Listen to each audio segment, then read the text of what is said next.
కర్నూలు జిల్లా ఆదోని ఎమ్మెల్యే సాయి ప్రసాద్ రెడ్డి వార్షిక ఆదాయం కేవలం ₹1,00,000 అంతేకాదు నెలసరి ఆదాయం 8,000 రూపాయలు అంటూ మొదటిసారి ఎమ్మెల్యేగా ఉన్నప్పుడు నిరుపేదలకిచ్చే తెల్ల రేషన్ కార్డు తీసుకోవడం విడ్డూరం.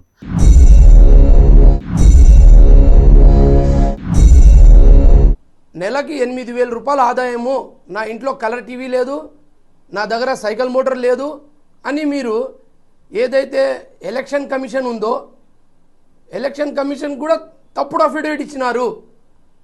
మీరు 2004లో ఎమ్మెల్యేగా జర్నీ చేస్తూ ఎమ్మెల్యేగా పదవి అనుభవించి మీరు గవర్నమెంట్ దగ్గర శాలరీ తీసుకునే శాలరీనే మీకు సంవత్సరానికి సుమారు 7 నుంచి 8 లక్షలు అవుతుంది.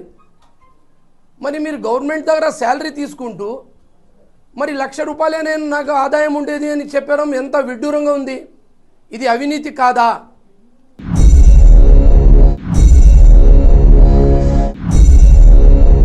మొదటి నుండి జమీందారీ కుటుంబమని చెప్పుకునే సాయి ఎమ్మెల్యే హోదాలో లక్షల రూపాయలు జీతం తీసుకుంటూ నిరుపేదలకిచ్చే తెల్ల రేషన్ కార్డు ఎలా తీసుకుంటారని ప్రశ్నించారు తెలుగుదేశం పార్టీ మైనార్టీ నాయకులు ఉమ్మే సలీం.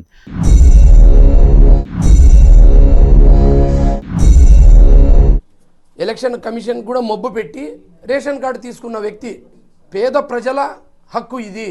2004లో ఒక దగ్గర నేను ఉద్యోగం చేస్తే నాకు వాళ్ళు సంవత్సరంకి 10 లక్షలు జీతం ఇచ్చినారు. గవర్నమెంట్ నీకు 10 లక్షలు జీతం ఇస్తూ ఉంది. మరి మీరేం ఒక సంవత్సరం తర్వాత మీరు ₹1,00,000 మీరు రేషన్ కార్డు తీసుకునే దాంట్లో మీరు స్పష్టంగా చెప్పినారు, నేను బీదవాణ్ణి, నాకు ₹1,00,000 సంవత్సరంకి ఆదాయము, నెలకి 8,000 రూపాయలు నాకు. మరి మీరు జమీందారులు అయితే రేషన్ కార్డు ఎలా వస్తుంది మీకు?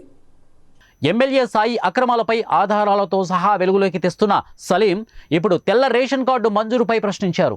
2004లో తెల్ల రేషన్ కార్డుదారుడైన ఎమ్మెల్యే సాయి 20 సంవత్సరాల కాలంలో కోట్లాది రూపాయలకు ఎలా పడగలెత్తాడని ఆదోని ప్రజలకు సమాధానం చెప్పాలని అన్నారు.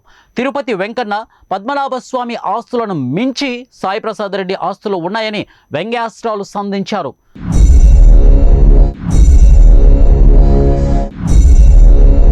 మా ఆదోని ఎమ్మెల్యే సాయి ప్రసాద్ రెడ్డి ఆస్తులు చూస్తే ఏడుకొండల తిరుపతి వెంకటేశ్వర స్వామి ఆస్తుల కంటే అనంత పద్మనాభ స్వామి ఆస్తులు గొప్పగా ఉన్నాయని మనకు తెలుసు. కానీ వాళ్ళకన్నా మించిపోయేలా ఉన్నారు మా ఆదోని ఎమ్మెల్యే సాయి ప్రసాద్ రెడ్డి ఆస్తులు.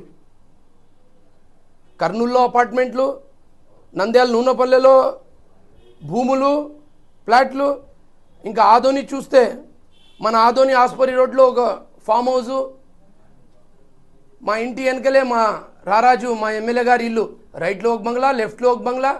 వాళ్ళ కార్ పార్కింగ్ ఎస్కేటీ కాలనీలో 20 సెంట్లు భూమి 30-40 లక్షలు ఉంది. మరి 20 సెంట్లు కార్ పార్కింగ్ భూమి అంటే మీకు 5-6 కోట్ల భూమి మా ఎమ్మెల్యే సాయి ప్రసాద్ రెడ్డి గారికి ఉంది.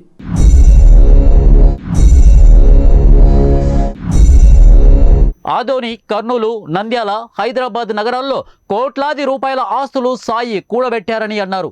అభివృద్ధిలో ఆదోని నియోజకవర్గం వెనకబడింది, కానీ ఆర్థికంగా ఎమ్మెల్యే సాయి బలపడ్డారన్నారు. అనేక మంది బలహీనులను బెదిరించి వారి భూములను కబ్జా చేయడమే కాక చివరికి శ్మశాన వాటిక యంత్రాలలో కూడా అవినీతికి పాల్పడ్డారని అన్నారు. ఆదోని ప్రజలు ఇవన్నీ గమనిస్తున్నారని, త్వరలో ప్రజలు బుద్ధి చెప్తారని హెచ్చరించారు. హైదరాబాద్లో ఒక బంగ్లా అన్నగారికి, మరి హైదరాబాద్లో ఒక మంచి మంచి వెంచర్స్ వేస్తున్నారు. ఈ ఆదోని పేద ప్రజలకు పేదరికంలో దొబ్బి ఇక్కడ వచ్చిన ఆదాయంని తీసుకుపోయి తెలంగాణలో పెడుతున్నారు. మీరు తెలంగాణ ముద్దు బిడ్డ, ఆదోని ద్రోహి అని నేను చెప్తున్నాను.